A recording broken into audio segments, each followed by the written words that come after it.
ऐसी सुखों की खान है जो इंसान को दीन दुनिया में भी खुशियां बख्शती है और अगले जहान में भी खुशियां बख्शती है। सर्व रोग का औखुद नाम कल्याण रूप मंगल गुणगाम। सभी रोगों का मुकम्मल इलाज है ओम हरि अल्लाह वाहिगुरु का नाम। सच्ची भावना श्रद्धा से जो नाम का सुमरन करते हैं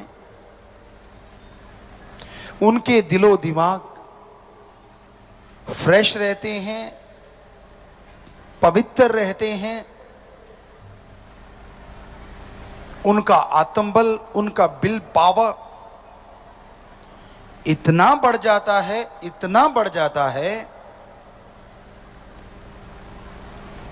कि मालिक उनके कैंसर जैसे भयानक रोग को भी यूं खत्म कर देते हैं जैसे मक्खन से बाल निकाल दो।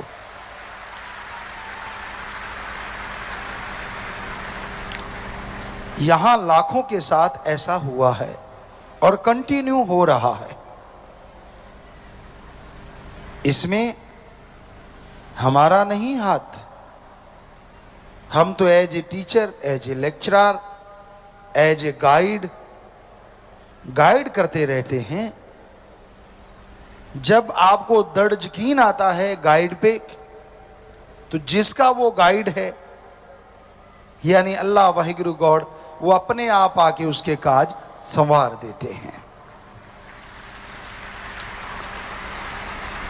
क्यों, किंतु परंतु के चक्कर को छोड़ के दृढ़ यकीन रख के जो राम का नाम, अल्लाह वाहिगुरु गॉड का नाम लगातार रिपीट करते हैं,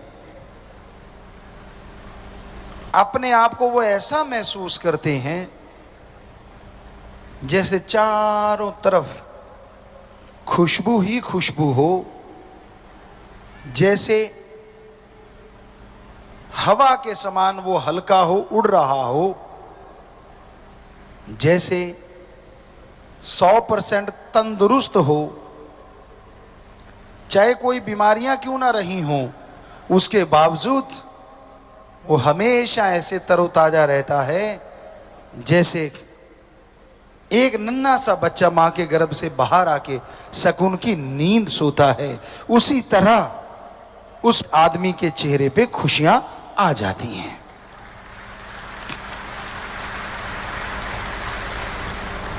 कभी भी आप गौर से देखो, नन्हा सा बालक जब सोया होता है, क्या गजब की मासूमियत होती है, कितना सुंदर चेहरा होता है जिसे देख के दूसरे भी खुश हो जाते हैं। उसी तरह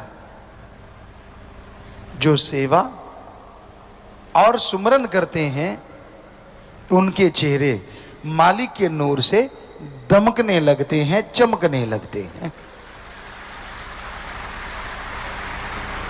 और जो भी कोई उन्हें देखता है, उन्हें शांति महसूस होती है। बर्फ के पहाड़ों के बीच में अगर कोई खड़ा हो और एकदम से सूरज निकल आए,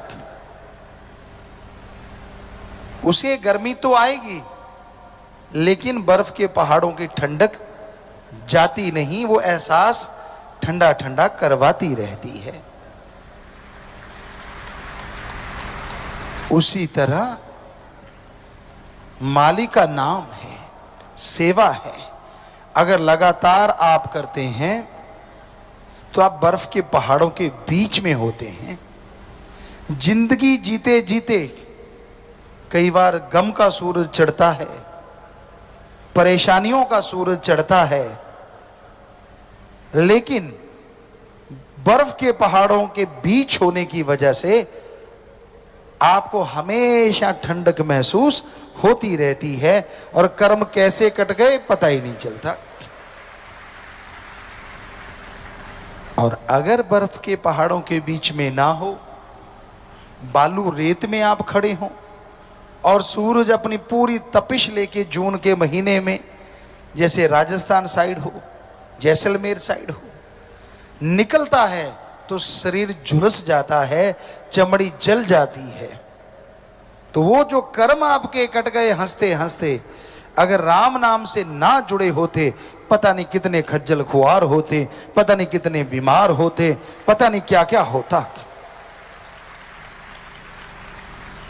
आप भूलते बहुत जल्दी हो, इंसानी फितरत है वैसे तो ये, पर मालिक की दया में रहमत को कभी भूलना नहीं चाहिए। फितरत क्या है?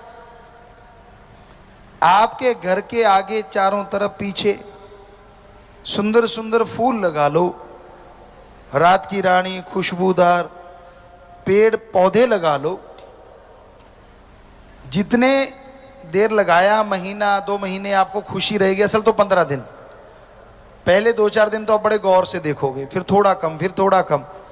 4-5 महीने बाद आपको यही नहीं पता होता कि आपके फूल भी लगे हुए हैं, आप आदी हो जाते हो। पर मालिक के लिए ऐसा नहीं होना चाहिए।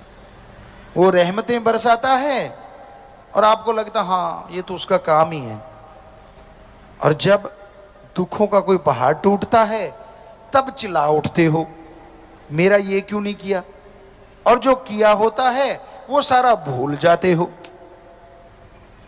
तो उस अल्लाह वाहिगुरु राम का शुक्राना करो। वो नहीं चाहता कि मेरा कोई शुक्राना करे, क्योंकि कोई भी उसका शुक्राना करता है वो शुक्राना लेता नहीं, बल्कि बदले में देता ही देता है। दुनिया में तो आप बड़ा मक्खनबाजी करते हो। किसी से पैसे लेने हो, महीना पहले ही भूमिका बांधनी शुरू कर देते हो।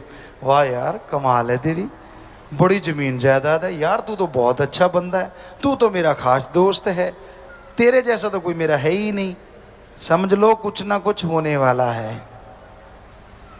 क्योंकि ज्यादा वटरिंग, मक्खनबाजी जब इंसान करता है, अरे आप तो इंसान में फकीर को नहीं छोड़ते। लोग तो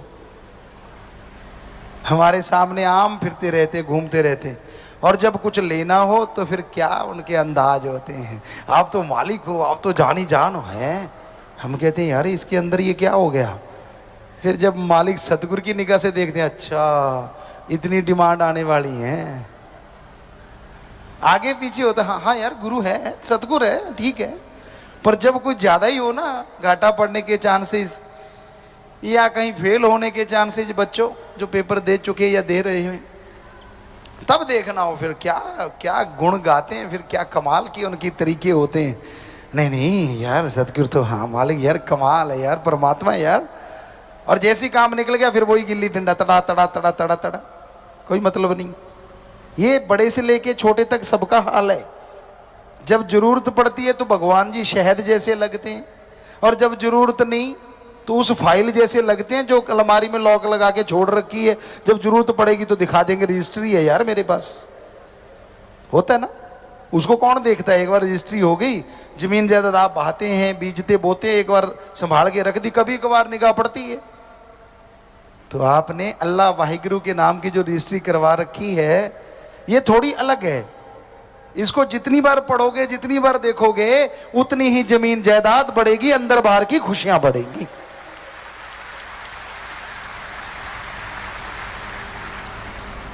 इसलिए आपसे कहते हैं कि राम के नाम को ताड़ा मत लगाया करो, भक्ति इबादत करते रहा करो, दिखावा ना किया करो। उसकी भक्ति करने से सब कुछ मिलता है, और सतगुरु ही सिर्फ सतगुरु होता है। जब आदमी अपनी चाल चलता है, दूसरे से ईर्ष्या करता है, नफरत करता है, तो समझ लो उसने बैक गियर लगा लिया रूहानियत में। संत कहते हैं सबसे प्यार करो, पर आपको लगता है ये इतना आगे निकल गया, उससे ईर्ष्या शुरू कर लेते हो। पंजाबी में एक कहावत है, कि कार्य दो तरीके से पूरे होते हैं, या तो रीसा नाल या फिर प्रीता नाल। कि या तो इंटरेस्ट इतना हो जाए कि पूछो मत, जुनून बन जाए, या फिर किसी की नकल करो कि चलो यार ये सतगुरु का प्यार है तो मैं भी भक्ति करूंगा, मैं भी सेवा इबादत करूंगा, मैं भी इतना प्यारा बन जाऊंगा, तो आगे बढ़ सकते हो। अगर जड़ा ची दाती पाउंदे रहोगे तो तुहाडियां जड़ा कट्टियां जानियां। अगर ये सोचते रहोगे कि ये आगे निकल क्यों गया, मैंने इसको गिराना ही गिराना है, तो रूहानियत का असूल कुछ अलग ही है। जो दूसरे को गिराना चाहता है वो खुद गिर जाता है, और जो दूसरों की प्रशंसा करता है वो खुद आगे बढ़ जाता है। कभी ये ना सोचा करो, इस बात का अहंकार ना किया करो, मैं तो जी बहुत पुराना सत्संगी है। मैं करोड़पति कब बनूंगा, कब बनूंगा? सबका एक ही सवाल है, मैं करोड़पति कब बनूंगा, मेरे पास पैसा कब आएगा? इसका जवाब मैं नहीं दूंगी, इसका जवाब आपकी कुंडली में है। आपकी डेट ऑफ बर्थ बताएगी कि आपके पास पैसा कब आएगा और कहां से आएगा। क्या आप भी जानना चाहते हैं कि आपके पास पैसा कैसे आएगा और किस तरह से टिकेगा? तो आप भी अपनी डेट ऑफ बर्थ मुझे आज ही भेज दीजिए एस्ट्रोटॉक पर, और याद रहे हमारी पहली चैट फ्री होगी।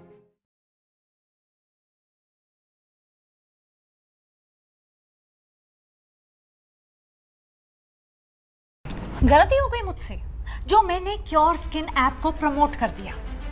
अरे भाई, बाकी ब्रांड्स की तरह झाइयों के लिए कोई एक क्रीम या सीरम दे दो ना लोगों को, पर नहीं, ये लोग तो पिगमेंटेशन को जड़ से ट्रीट करते हैं। पहले आप क्योर स्किन ऐप डाउनलोड करिए, वहां आपसे कुछ सवाल करेंगे आपकी स्किन के बारे में, फिर आपका पूरा फेस स्कैन करेंगे ताकि आपकी हर एक प्रॉब्लम को समझ पाए, और तब जाके क्योर स्किन डॉक्टर आपको एक कंप्लीट ट्रीटमेंट किट देंगे। रुको रुको रुको, पिक्चर अभी बाकी है। इतना सब के बाद ये हर महीने आपका स्किन चेकअप भी करते हैं, और वो भी फ्री। माना इनका ट्रीटमेंट 17 लाख लोग ले चुके हैं और 98% सक्सेस रेट भी है, पर क्या जरूरत है इतना सब करने की? अब आप लोग देख लो भाई, शॉर्टकट लेना है या क्योर स्किन ऐप से पिगमेंटेशन का परमानेंट ट्रीटमेंट।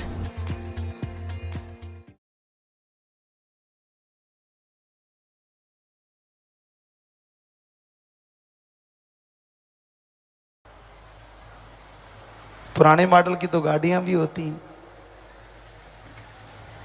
कई तो इतनी अच्छी होती हैं लोग पूजते हैं उनको, और कई ऐसी होती हैं कबाड़ा बन जाती हैं।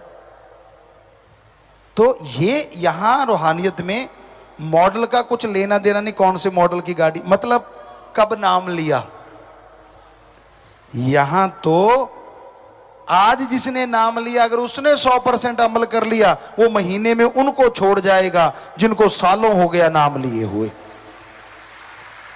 यहां तो अमलों से बेड़े पार होते हैं। कई लोग डराते हैं दूसरों, तेरे को बड़ा पता है, हमें इतने साल हो गए नाम लिए, तू नहीं जानता, हमें सब राई राई का पता। अरे तुलसी जी तो तौबा कर गए, जो कोई कहे संत को चीना, तुलसी हाथ कान को दीना। कि भाई अगर कोई कहता है संतों ने जो अल्लाह वाहिगुरु राम की बातें बताई कि मैं पूरी पा गया, कहते मैं तो तौबा करता हूं, अब इतने बड़े फकीर तौबा कर सकते हैं, तो आपको कैसे नॉलेज आ गया? अमल आप करते नहीं, सुमरण आप करते नहीं, गम चिंता बीमारियों में घिरे रहते हो, बचनों के फरकच्चे उड़ाते रहते हो। हाँ ये बता सकते हो, वो नहीं बताओगे इतने साल हो गए बचनों की धज्जियां उड़ाते। बताया कभी किसी ने? बताया? अगर किसी ने बताया हो सवाल ही पैदा नहीं होता, अपनी बेइज्जती करवानी है। हाँ ये जरूर बताया होगा, इतने साल हो गए मुझे नाम लिए, तेरे को पता नहीं? क्यों भाई, किस बात का रोब मार रहे हो? या तो ये बताओ कितने साल हो गए अमल करते हुए, 100% वचनों पे अमल कर रहे हो, फिर तो है खुशियों की बात। सो प्यारी साध संगत जीओ, एडा भोला खसम नहीं जेड़ा मगर चलित्र ना जाने, ਇਹਦੇ घर विच ओही बस सकती ਜਿਹੜੀ सब चतुराइयां भुल जावे। एडा भोला खसम नहीं, गुरु साहबानों ने खसम कहा है वाहिगुरु को, और वाकई खसम के लायक ही नहीं है कोई। खसम हमने जो मीनिंग्स निकाला, हर दिल को जो खस्ता कर दे, दूसरे शब्दों में हर दिल को जो खुश कर दे। और कई माता बहना अपने पति को, हस्बैंड को खस्म कह देते हैं। आप लोग भी सोचते हो खस्म वही होता है जो पति होता है। अरे 100 में से 99 के तो जूतम पेल होती रहती है, एक दिल को तो खस्ता नहीं कर सकता, काहे का खस्म। आप निगाह मार के देख लो, कहीं ना कहीं झगड़े झमेले चलती रहते। असल में तो भगवान है खसम, जो हर दिल को खस्ता कर दे, वो भगवान है। आपकी कौन सी रुचि है, क्या खाते हो, क्या पहनते हो, उसको सबका पता है और वो सबकी इच्छाएं पूरी करता रहता है जो उसे मानता है। इसलिए गुरु साहबानों ने वाहिगुरु राम को ही खसम कहा, उनकी महिला बने। तो सच्चाई तो सच्चाई है, हर धर्म में ये देखा गया। सूफियत में, रूहानियत में संत पीर फकीर अपनी रूह मान के भगवान को अपना पति परमेश्वर माना। तो वो ऐसा है जो पल पल की जानता है, इसलिए उसको मक्खनबाजी से तो प्रभावित किया नहीं जा सकता। हम आपको डंके की चोट पे कहते हैं, बारी दिखावे जितने मर्जी करते रहो, जितने मर्जी भेष धार लो, जितने मर्जी हेंकड़ियां जमाते रहो, अमल कर लो तो हो सकता है 15-20 दिन में, ना करो तो चाहे सारी उम्र गुजर जाए तो भी उसके नूरी स्वरूप के दर्शन नहीं कर पाओगे। बिन अमलों के आलमा इल्म निकम्मे सारे, तू कोई अमल कमाला रे, अगर जश लेने मालिक द्वारे, अगर जश लेने सतगुरु द्वारे। जी हजूरिये मत बनो। कहते जी मैं गुरु को मानता हूं, बड़ी अच्छी बात है, पर गुरु की नहीं मानता, यह गड़बड़ है। गुरु को मानते हो तो अच्छी बात, पर गुरु की भी मानो, यानी उसकी बात भी मानो। फिर देखो अगर नजारे ना आए, क्योंकि गुरु नहीं कहता कि मुझे 100 दे जाओ, 500 दे जाओ, 1000 लाख करोड़ दे जाओ। वो क्या कहता है, इस जन्म में ये 2 काम करो, एक नाम जपो और प्रेम करो। किसी जीव का दिल ना दुखाना कभी, मौत याद रखो, मालिक से डरो। इतना ही काफी अगर मान लो तो। कई बार आप कह देते हो, अभी संताली नियम सुने होंगे आपने, रूहानी जाम पीने के टाइम जब गुरुमंत्र लेते हो 3 नियम तब दिए जाते हैं कि ये करना नहीं। आप कहते हो जी इतने नहीं मेरे से माने जाते, चलो फिर एक मान लो। एक तो मानना ही चाहिए ना, आदमी को शर्म आनी चाहिए, बाकी सारे छोड़ देते हैं, एक मान लो। ध्यान से सुनना, आगे भी एक बार आपको बोला था, आप बुरे कर्म कर लेना, पर एक बात मानना, यहां अल्लाह वाहिगुरु राम ना हो, वहां बुरा कर्म कर लेना। एक ही बात है बस, बाकी ना करो। एक तो मानोगे ना, शर्म आनी चाहिए, एक तो माननी चाहिए गुरु की, बाकी ना मानो। कि यहां अल्लाह वाहिगुरु राम हो, वहां बुरा कर्म ना करो, बस बात खत्म। और आपकी जानकारी के लिए बता दें, आपके अंदर कण कण में, जर्रे जर्रे में, इस जहान में, उस जहान में, हवा में, पानी में, आकाश में, आग में, तूफान में, हर जगह भगवान रहता है। ये वैसे जानकारी दी है आपको। अब जो आपके अंदर रहता है, ताला लगा के, कुंडी लगा के भी बुरा करोगे, वो तो आपके अंदर बैठा देख रहा है, करोगे कैसे। सो एक ही बात फकीर की काफी होती है, वो कहते ना, ओदी टक टक ते ओदा 61, वो वाली बात है। तो एक ही मान लेना भाई, ज्यादा नहीं माननी। तो आप रोज हमें दोष दे, इतने गुरुजी बच्चों, इतने कैसे मानूं, चल एक मान लो, बात ही खत्म। ठीक है, एक से एग्री हो जाओ, बात ही खत्म हो गई। पर ये एक मानने में आपको पता ही है, क्या बताएं। अब ज्यादा पर्दा ना उठाएं तो अच्छा रहेगा, पसीने छूट जाते, कहने का मतलब। रूहानियत में अगर छोटे बने रहो ना, तो बहुत ज्यादा बड़े बन सकते हो। ये रूहानियत ऐसा मार्ग है, यहां जो डूबता है वो तैर जाता है, और जो तैरता है वो डूब जाता है। यानी डूबता मतलब जो दीनता, नम्रता सारी लाइफ पकड़ के रखता है, उसे वाहिगुरु अल्लाह राम खुशियों से माला माल कर देता है, और जो तैरता यानी अहंकार करता है वो हमेशा मारा जाता है। इसलिए भाई दीनता नम्रता का पल्ला ना छोड़ो, उसको पल पल की खबर है। वो पर्दा रखता है, कोई आपके अच्छे संस्कार होंगे, आपको जताता नहीं, कोई आपके अच्छे विचार होंगे, पिछले जन्मों की कोई भक्ति होगी, पर यह मत समझो कि आपने अल्लाह को, राम को, सतगुरु को बुद्धू बना लिया, फिर तो गए आप। क्योंकि आप अपनी बुराइयां छुपाओगे, वो आपके दिमाग पे बोझ बन के आपकी आत्मा को कचोटती रहेंगी, तड़पाती रहेंगी। बहुत सारे लोगों से वास्ता पड़ता है, कई आते हैं अपने सारे गुनाह बोल के बता के ऐसे होके चले जाते हैं जैसे फूल हो, हल्के फुल्के सिमरन करेंगे, आगे से पक्का हो जाते कि गलती करूंगा ही नहीं। और कई आते हैं, तुझे देखिए केर सांगरी, उसमें केर होता है, पंजाबी जी कहते डेला, गोल गोल कंचे होंगे, बच्चे गोलियां खेडते, कई यह जा गप छड़ते है, गोल मोल करके माफी ले जाते हैं भी यार दसना भी ना पवे और अपना काम भी निकल जे। फिर वही गल आ जाती है, एडा भोला खसम नहीं, कि वो तो सबकी जानता है ना, मर्जी आपकी है, आप बोझ के तले जिंदगी जीना चाहते हो जियो, और अगर आजादी से खुशियों से हो गया सो हो गया। गलती इंसान से होती है, भगवान से नहीं। हो गई फिर तौबा कर ले, मान ले, और आगे से उस गलती को दोहराए ना, तो मालिक की दया में रहमत से माला माल होता जाएगा, ये हम आपको गारंटी देते हैं। पर अगर करते हो चतर चलाकी, और वो भी फकीर के साथ, अल्लाह राम के उस बंदे के साथ जिसका जीवन और एक एक श्वास सबका भला करना होता है, तो अब खुद सोचो, एक और गुनाह करते हो, एक और पाप करते हो, माफी तो कहां मिलेगी। पर फिर बेइज्जती हो जाती है। कईयों का तजर्बा है कि अगर बता दो तो फिर गुरुजी गुस्से हो जाते हैं। ये नहीं पता उस गुस्से में भी कितनी नियामतें बख्श जाते हैं, क्योंकि कबीर जी कहते हैं संतों का क्रोध भी दाती होता है और दुनियादारी का प्यार भी घाती होता है। गर्म पानी घरों को जलाया नहीं करते।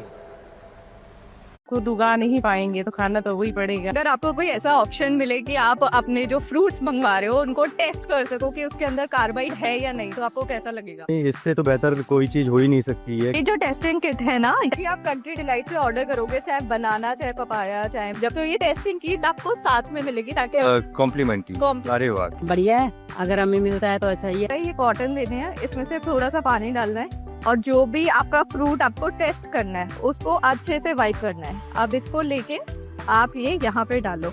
अगर ये वाइट ही रहता है तो दैट मीन्स ये नेचुरल है, अगर ये पर्पल हो जाता है दैट मीन्स कार्बाइड है। Download the Country Delight app and get up to 40% off on MRP with a free VIP membership trial. Choose Country Delight and live better. Download the app now.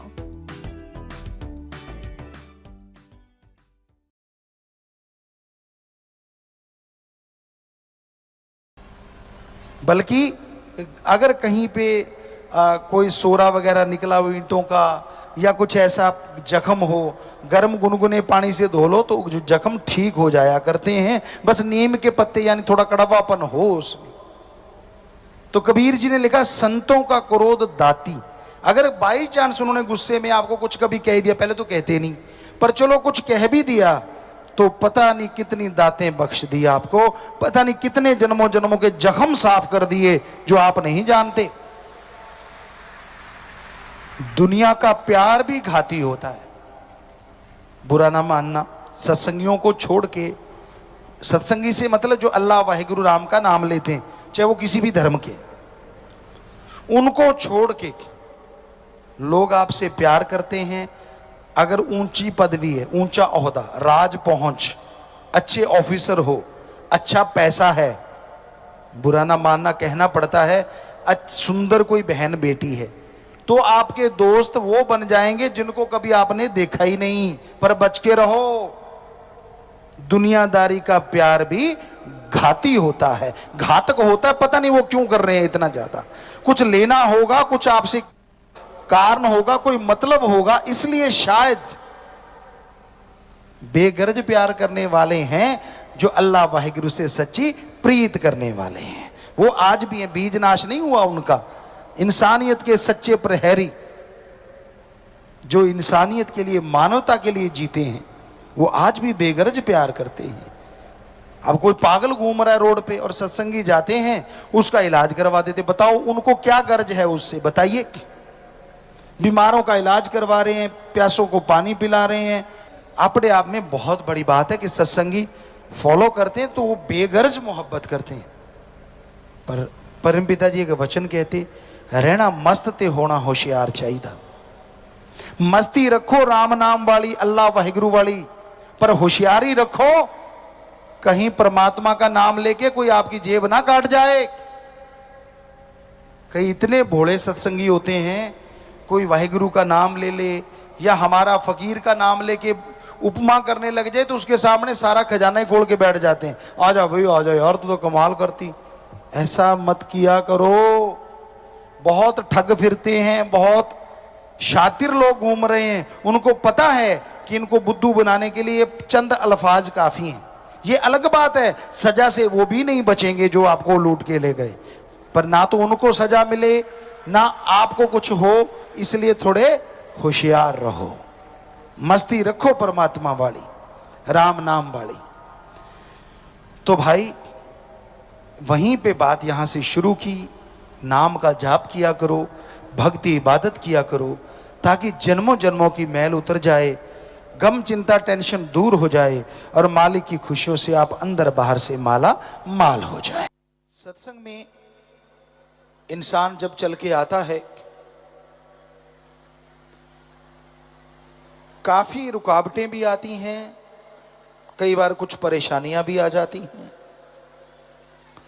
रुकावटें मन की हैं, मनमते लोगों की हैं। मन कहता है क्या मिल जाएगा तुझे, आज तो तेरा फलां काम बाकी है, आज तो तेरा फलां कार्य करने वाला है, छुट्टी का दिन है, फलां फलां काम करेंगे, एंजॉय करेंगे, इत्यादि इत्यादि इत्यादि। फलां जगह नहीं गए तो यार दोस्त उलाहना देंगे, फलां जगह नहीं गए तो लोग कहेंगे यार तू आया क्यों नहीं, सत्संग में नहीं जाएंगे तो कौन सा किसने पूछना है। भाई कहीं भी जाओ कोई रोक टोक नहीं होती, लेकिन वहां सिवाय बर्बादी के कुछ हासिल नहीं होता। इंजॉयमेंट कोई रोकता नहीं है, लेकिन चुगली करना, निंदा करना, दूसरों की बुराई गाना, नशे करना, यह समय की बर्बादी के साथ साथ शरीर की भी बर्बादी है। और दूसरी तरफ सत्संग है, यहां पे आके जब आप प्यार से सुनते हो, मालिक की चर्चा होती है, अपने ओम हरि अल्लाह वाहिगुरु गॉड खुदा रब से आपकी मोहब्बत, आपका प्यार बढ़ता है। और ज्यों ज्यों प्यार मोहब्बत बढ़ती जाती है, त्यों त्यों आपकी बीमारियां, आपकी परेशानियां, आपकी मुश्किलें पल में हल होती चली जाती हैं। जिंदगी जीने का मजा आने लगता है। सत्संग सबके भले के लिए होता है। तो सत्संग में आने से दिलो दिमाग पवित्र होता है। सत्संग में आने से एनर्जी लेवल इंसान का बढ़ जाता है। सत्संग में आने से विल पावर, आत्म बल बढ़ता है। और ये विल पावर बढ़ाने के लिए लोग पूरी दुनिया का चक्कर लगाते रहते हैं। हमें आत्म बल मिल जाए, विल पावर मिले, यहां से मिले, वहां से मिले, कहां से मिले। लोगों के पास धन दौलत, जमीन जायदाद, ऐशो आराम के सब साधन होते हैं, लेकिन एक चीज नहीं होती और वो है आत्मिक शांति। और आत्मिक शांति जब नहीं होती, बाकी सब चीजें फजूल की लगती हैं। कहते हैं ना, बरसात सुहानी होती है, लेकिन अंदर अगर गम चिंता हो तो बरसात रुलाती भी है। वही मौसम जो बाहर का होता है, जब अंदर गम चिंता हो तो वही पतझड़ बन जाया करता है। सबसे जरूरी है आत्मिक शांति, दिलो दिमाग में शांति हो। सत्संग में ऐसा टॉनिक मिलता है जो आपको रिचार्ज कर देता है। वो राम के नाम का, वो वाहिगुरु के नाम का, वो अल्लाह के नाम का, वो गॉड के नाम का, जिससे आपकी शक्ति आपको आगे बढ़ने की प्रेरणा देती है। कौन इंसान नहीं चाहता कि तरक्की हो? कौन इंसान नहीं चाहता कि वो सफलता की सीढ़ियां चढ़ता जाए? कौन इंसान नहीं चाहता कि उसका परिवार सुखी रहे, तंदुरुस्त रहे? हर इंसान की इच्छा होती है खुद तंदुरुस्त रहे, परिवार तंदुरुस्त रहे, खुद को कोई कमी ना हो और परिवार को भी कोई कमी ना आए। इसीलिए तो दौड़ते रहते हैं। बुरा ना मनाइएगा। राजस्थान में जब गर्मी का मौसम होता था, बरसात आने वाली होती थी तो धरती का टेम्परेचर बढ़ता था, पता नहीं क्या चक्कर था, या यूं कहें चींटियों के पर निकल आते थे। तो फिर एक धरती में छोटा सा बिल होता था उनका, और उसमें से इतने प्रेशर से वो बाहर निकलती थी। कई बार हम लोग बच्चे खेलते तो उसके ऊपर कागज रख देते तो कागज ऊपर उड़ा के ले जाती, क्योंकि इतनी स्पीड से निकलती। तो देखते रहते यार ये कितने प्रेशर से और इतनी सारी जा रही हैं। तो उनके तो पंख निकल आते थे, क्योंकि जो धरती में रहने वाला उड़ने लग जाए तो फिर पूछिए मत। शायद इसलिए उनको जल्दबाजी रहती होगी, पर कहते हैं चींटी के पर निकलते हैं और उसकी मौत हो जाती है। ये भी चक्कर है। आज इंसान का भी यही तो हाल है। किधर देख लो सुबह के टाइम में हर जगह जाम लगे होते हैं, क्योंकि चींटियां दाना चुगने जा रही होती हैं। क्यों? खुद तंदुरुस्त रहूं, परिवार तंदुरुस्त रहे, खुद को कमी ना रहे, परिवार को कमी ना रहे। तो कमाना तो पड़ता है ना, दफ्तरों में जाना, फलां जगह जाना, गलत नहीं है, पर हम कई बार दोनों को नजरिए से देखते हैं, वैसा ही कुछ नजर आता है। चलना गलत नहीं है, लेकिन जब इंसान उड़ने लगता है, ठगी, बेईमानी, पाप, जुल्म और सितम, ये आदमी के पर निकलने की निशानी होती है। और जब ये बड़े पर निकलते हैं तो समझ लीजिए उसका खात्मा नजदीक है, उसके सुखों का खात्मा, दुखों का आना शुरू हो जाता है। धन दौलत होता है, जमीन जायदाद होती है, मखमल के गद्दे होते हैं, लेकिन उस पर नींद ही ना आए तो क्या फायदा। सब कुछ होते हुए भी अब सोने की रोटी तो नहीं कोई खा सकता ना, गोल्ड तो नहीं खाता। खाएंगे तो गेहूं की, जवार की, बाजरे की, जौ की खाएंगे तो वही रोटी ना। वो रोटी फिर स्वाद नहीं लगती, हजम नहीं होती। और इधर दिहाड़ी मजदूरी करने वाले 8-8 ठोक जाते हैं, सुबह तक पता ही नहीं चलता किधर गई। कंपेयर करके देखो, आप तुलना करके देखो, सुखी कौन है? वो मखमल के गद्दों पे, झूला देने वाले गद्दों पे करबटें बदलते बदलते सारी रात निकल जाती है। अरे वाह रिया, ये देख, ये तुम्हारे बचपन का पिगी बैंक। इसमें थोड़े थोड़े ही करके, पर तुम रोज पैसे सेविंग किया करती थी, लेकिन अब तो तुमसे सेविंग होती नहीं है, सारे खर्चे कर डालती हो। नहीं माँ, आज भी रोज पैसे सेव करती हूँ जार में। जार में? हाँ, ये देखिए जार ऐप, इसमें एक अमाउंट सेट कर दिया है, जैसे 10 रुपए। अब रोज वो अमाउंट सेव होता है, वो भी 24 कैरेट गोल्ड में। ये तो बहुत अच्छी बात है। एक काम कर, मेरे भी फोन में ये डाउनलोड करके दे दे। बिल्कुल।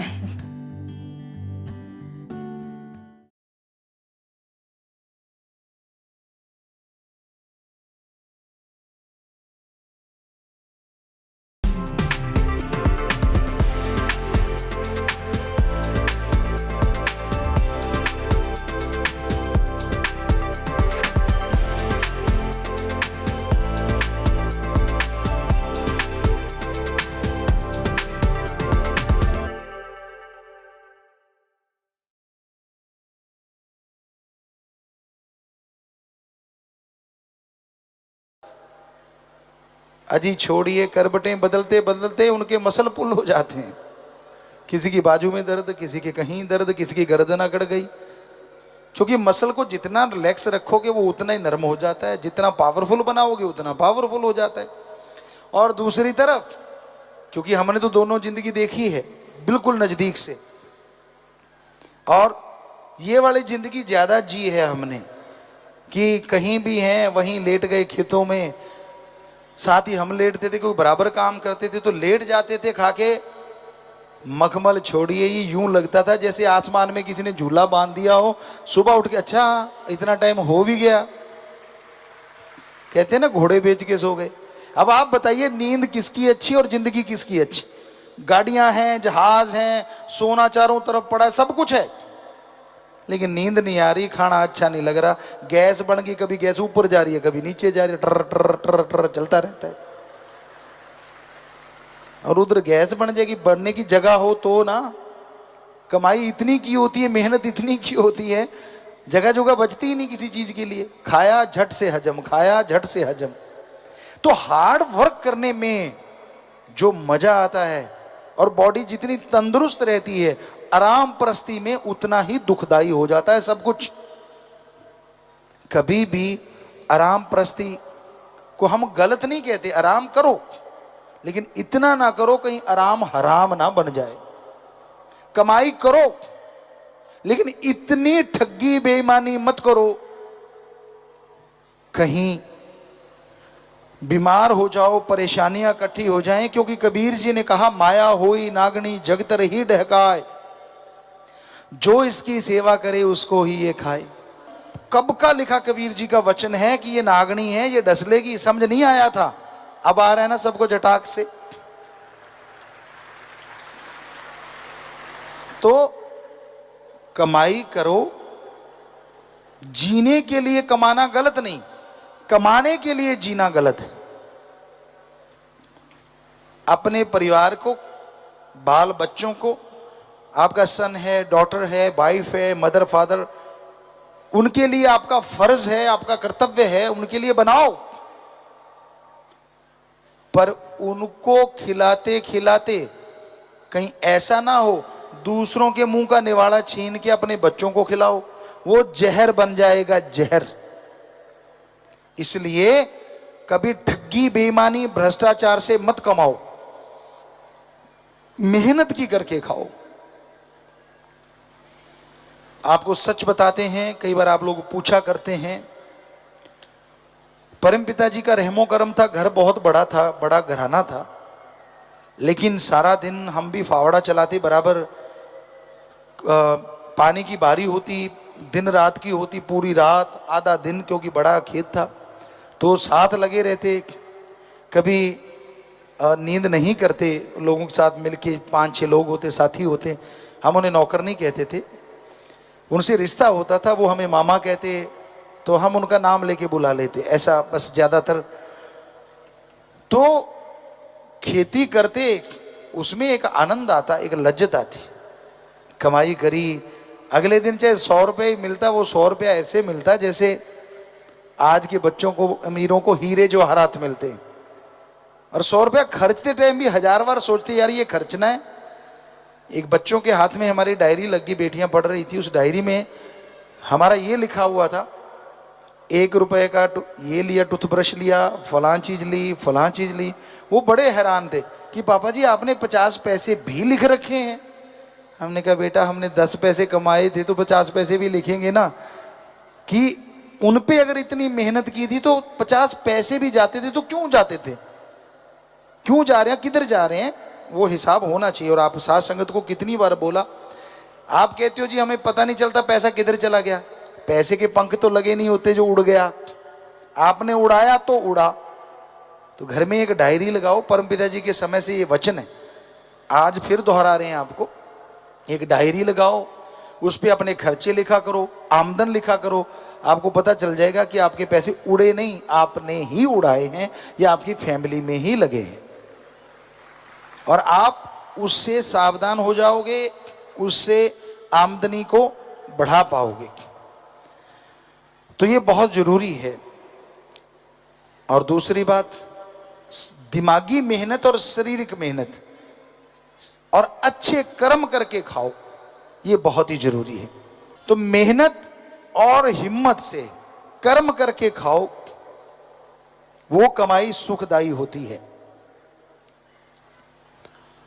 आपको एक बात सुनाते हैं, सच्ची बात। एक राजा था, वो मेहनत की करके खाता था। वो प्रजा का अपने आप को नौकर समझता था। उसने अपने लिए एक नौकर रखा हुआ था, मेहनत करता था और नौकर को भी उसी में से 2 अशरफियां, 1 अशरफी, तब अशरफियां चलती थी, सोने के मोहरें, तो महीने की 1-2 देता था उसको, और खुद अपना खाना अपनी मेहनत की कमाई से खाता था। अब उस नौकर के यहां से कोई सज्जन आए, बोला कि भाई तेरी बेटी की शादी होने वाली है और तुझे बुलाया है कि शादी करो। तो कहता ठीक है। नौकर सोच में पड़ गया। दूसरा कहता यार तू क्यों सोच में पड़ रहा है, इतना बड़ा राजा, उसका तू नौकर। नौकर चुप हो गया, बोला कुछ नहीं। हकीकत सामने तब आई जब नौकर गया, कहने लगा बादशाह, हे राजन, मैंने आपसे जो पैसे लेने हैं वो दे दीजिए, और बेटी की शादी है कुछ वो दे दीजिए। यानी 4-5 महीने की तनख्वाह बाकी थी।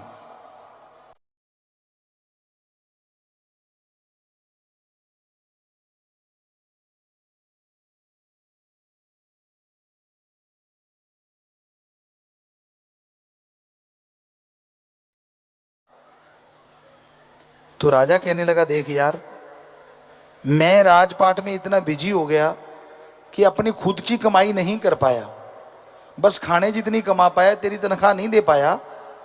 अब मेरे कल परसों के खाने के लिए 2 अशरफियां पड़ी हैं, तू वो ले जा, 2 मोहरें। अब बादशाह के सामने, राजा के सामने नौकर क्या बोलता, चुपचाप सिर झुका दिया और अंदर ही अंदर सोचने लगा इतना नंग राजा, दुनिया के लिए इतना बड़ा, और मेरी खुद की तनख्वाह नहीं दी, बेटी के लिए तो क्या देना था।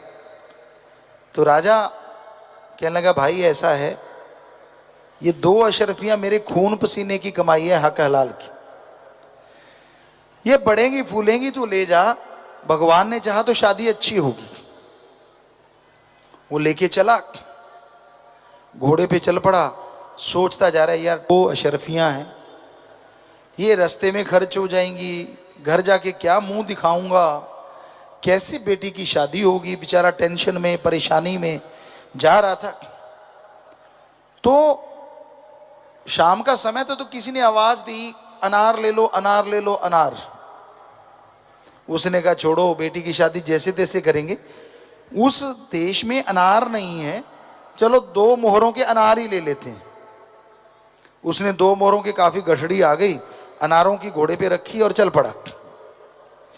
1 दिन बीता, 2 दिन बीते, 5-4 दिन बीते, काफी दूर उसका घर था, और बीच में एक और राजा का राज्य पड़ता था। वहां पे अनाउंसमेंट हो रही थी, मुनियादी हो रही थी। वो वहां रुका, वहां कह रहे थे कि राजा की बेटी जो है वो बीमार हो गई है, इतने दिनों से बेहोश है, वो जिंदा बचेगी तभी अगर अनार का रस मिल जाए। अब वो सज्जन कहने लगा मुझे राजा से मिलाओ। उसने अनार दिए नहीं, उसको पता था कि राजा के यहां क्या होता है, कि दे दिए तो यही नंबर बना जाएगा, कि होशियार था। कहने लगा भाई मुझे राजा से मिलाओ, मैं वैद हूं, मैं जानता हूं। वो राजा के पास ले गए। कहने लगे बोल भाई राजा। कहने लगा, कहता जी वो देखो मेरे घोड़े पे गठड़ी, मैं लेके आता हूं। लाया, अनार ही अनार, ढेर लग गया। और वो वैद कह रहे थे अगर 2 घंटे अनार ना मिला तो बेटी मर जाएगी। तो अनार लिए, जूस निकाला, दवाई डाली, बेटी ठीक होती गई, ठीक हो गई शाम तक। और राजा बेहद खुश, कहता ऐसा करो 3 रथ लेके आओ। 3 रथ लाए, 2 रथ हीरे जवाहरात मोहरों से भर दिए और एक रथ में कहता बेटा तू बैठ के जा, जा तेरी बेटी की शादी करवा के। तो उसकी आंखों से आंसू टप टप टप, और अपना राजा याद आ गया कि बेटा मेरी खून पसीने की कमाई है, फलेगी फूलेगी। उसने कभी सोचा नहीं था इतनी फलेगी फूलेगी। तो भाई मेहनत की कमाई का हमने अपनी रियल लाइफ में भी, जब हम बेपरवाह जी के पास आए उससे पहले जब देखा था, जो बापूजी हमारे फादर थे वो मेहनत की ही करके खाते थे, हम भी मेहनत की करते थे। और ये देखा था कि कोई भी वहां ठगी मारता था, क्योंकि नंबरदार थे तो लोग कोई ना कोई तेल ले गया, डीजल ले गया, ये ले गया, वो ले गया, तो कई गुना होके निकलता था अगर वापस नहीं देते थे तो। हमने कभी जिताया नहीं, लेकिन हम नोट करते रहते थे अच्छा, और दिल में सोचते बच्चों दे जाना वरना गड़बड़ हो जाएगी। आपको एक छोटी सी बात और, बात पे बात आई। एक सज्जन थे, नाम नहीं हम लेंगे, उसी हक हलाल की बात पे बात आ गई। हम शायद 5-6 साल के रहे होंगे। वो सज्जन क्या करता, हमारे बापूजी के साथ बातें करने लगता, और चनों का नीरा, वो एक बड़ा सा कमरा था उसमें होता था, उसका गेट खुला होता था, और वो क्या करता बापूजी के साथ बातें करता और खुद का ऊंट अंदर छोड़ देता। वो हम 5-7 दिन तो देखते रहे, और एक दिन शाम को हमने देखा यार ये अच्छा बुद्धू बना रहा है, ये रोज ही ये काम करने लगा। था तो बेचारा वो गरीब, लेकिन मतलब एक तरह बातें लगा के चालाकी से। तो हम छोटे थे और एक बेबाक थे जो मुंह में आता था ठोक देते थे। तो हमने उसको बोला, नाम लिया उसका कि भाई सुनो, क्या लगा, हाँ। हमने कहा तू रोज ये जो ऊंट को चारा खिला रहा है ना बापूजी को बातें लगा लगा के, ये हक हलाल की कमाई है, कि तेरा ऊंट ना मर जाए। हमने तो वैसे सादी बात कही और वही हुआ, अगले दिन उसका ऊंट मर गया। वो आया, कहने लगा नंबरदार जी आपका बेटा तो ऐसे ऐसे बोला और मेरा ऊंट मर गया। बापूजी कहते मैं भी तो रोज ही देखता था, ठगी तू मारे और दोष बेटे को देता है। अरे मेरे हक हलाल के हैं भाई, मेरे अगर तू ऐसे खा रहा है चालाकी से, पूछ के खवा ले, जितना मर्जी खा ले। तो मेहनत की कमाई का हमने देखा है, अगर चोर चक्का भी चुरा ले तो डांग चढ़ी रहती है जब तक वो वापस ना कर दे। ये कलयुग है, तो यहां धर्म के कायदे कानून आज भी हैं। कोई ना दे बेशर्म तो भोगता रहता है। फिर कई सत्संगियों के साथ हुआ है, मेहनत की कमाई की, सोने के कुछ गहने रात को चोरी हो गए, राम का नाम जपा, अगले दिन पर्ची के साथ छोड़ गया कि रात को एक बाबा आया डंडा लेके, दे तेरे की, ये ले तेरे सोने के भाई गहने, मैं तो जा रहा हूं। ये मेहनत हक हलाल की जो कमाई होती है ना, ये गजब की होती है, करने में जोर आता है। हाँ, ठगी बेईमानी से कोठियां बहुत बढ़िया हो जाएंगी, जल्दी जल्दी बंगले बगीचे बन जाएंगे, ऐशोराम के साधन हो जाएंगे, पर बात वहीं आती है, सब कुछ होते भी अगर नींद ही ना आई और रोटी ही ना पची तो क्या फायदा हुआ सारा कुछ होने का। बात तो जिंदगी में सुख होना का, जिंदगी में सुख हो, शरीर तंदुरुस्त हो, परिवार में खुशियां हो। तो इसलिए साथ संगत जी, ठगी बेईमानी भ्रष्टाचार से बच के रहो, राम का नाम जपा करो, ईश्वर की भक्ति किया करो। भक्ति में शक्ति है, और संतुष्ट कभी ना कभी तो इंसान को होना ही चाहिए। हम ये नहीं कहते इच्छाएं नहीं होती, इच्छाएं हैं तो आदमी है, इच्छाएं नहीं तो आदमी नहीं। इच्छा तो रहती है,